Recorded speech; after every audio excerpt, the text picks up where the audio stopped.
So the Hell Gods come back and everyone dies horribly. Or do they? As a great woman once said, that was then, this is now. All Joss's work end with an apocalypse, but turns out okay in the end, so let's have a look at the brave new world Dana and Marty created. They sat there in one another's arms, sharing the last joints of this. Do you want to do voices? I'll be the narrator. I'm so excited. It's okay. It's okay, Cliffy. We'll use teamwork. They sat there in one another's arms, sharing the last joint as the chamber collapsed around them, the images of the fool and the virgin shattering behind them on the massive stone tablets. They closed their eyes. It would be over soon. For them. Maybe for all mankind. For Christ's sakes, come on. Marty and Dana opened their eyes to see Ronald the intern racing through the chamber. He hit a hidden switch in the wall, and the stone panel slid back to reveal a shiny metal door with the words Director's Escape Pod embossed on the metal. He opened it and jumped in, frantically beckoning them to join him. Dana looked at Marty, who shrugged at her in return. He picked her up and carried her across the chamber, Ronald pulling them inside and slamming the door behind them just in time to sever the fingers of the razor-taloned hand which followed. Fuck you, man, that. He roared triumphantly as the still twitching digits fell to the floor of the capsule. Then there was noise and light, then blackness. Marty picked himself up off the floor and raised himself unsteadily to his feet, bracing his hands against the metal sides of the capsule. Ronald was staring out of the porthole in the door and speaking intently into a radio mounted onto the side of their craft. Streetcar, calling almighty. Streetcar, calling almighty. He followed Ronald's gaze, realizing for the first time they were floating hundreds of feet in the air, suspended by a trio of massive parachutes deployed above them.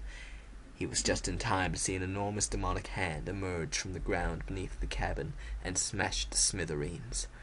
The creatures which erupted from the soil after it looked like nothing he'd ever seen in his worst drug-induced nightmares. A cross between giant octopuses, dinosaurs, and every other conceivable monster that had ever haunted the dreams of man, standing hundreds of feet tall. One noticed the escape pod and idly reached out to take it into one enormous tendril-spouting hand, as if curious at this new flying oddity.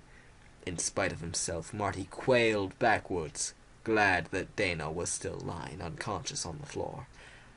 The hand disappeared in a flash of light, followed a second later by an explosion so loud it seemed to rattle the fillings in Marty's head. He looked back at the Hell God, whose demonic features were now filled with what was undeniably surprise, as it held the bloodied and smoking stump where its hand had once been up for examination, the other Hell Gods staring at it with equal shock. It let out a piercing scream which made Marty's insides twist in agony, but it was silenced in an instant as its head exploded in an avalanche of rubbery flesh and vile multicolored fluids. It seemed to take forever to fall to the ground, Marty able to feel as well as hear the sound of the massive impact. Yeah, how you like that, you demon fox? Ronald yelled. Welcome to the 21st century. Suddenly the air was full of streaks of light and fire, the flailing hell gods disappearing behind a vast wall of smoke, their inhuman screams still audible over the thunder of the barrage. Severed limbs and tentacles, some still ablaze, were thrown clear by the impact of the missiles. Wow, Jumbo Calamari. Observed Marty. The impact of the escape pod striking the ground jarred him off his feet. Ronald popped the hatch and then helped Marty get Dana to her feet and drag her outside, the fresh air bringing her around again. She opened her eyes to find the sky filled with helicopters. Second wave. Ronald observed. He looked with foreboding at the woods, dark and ominous even in the light of the fresh dawn. Let's get out of here. Critters still out there somewhere.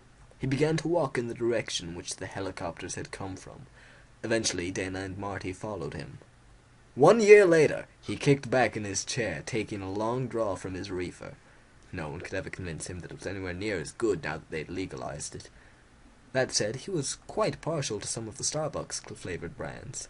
Well, he'd said civilization needed to be brought down and rebuilt again. Having to pay tax on his weed wasn't really what he had in mind. He flicked on the news. In further news, Congress today passed legislation to reintroduce compulsory prayer in all schools. This brings the U.S. into line with the British Commonwealth and continental Europe, where the Pope Wait, and the wait, wait. Archbishop of Okay, I think I have to stop. why? I think my mom was asleep. Or trying to.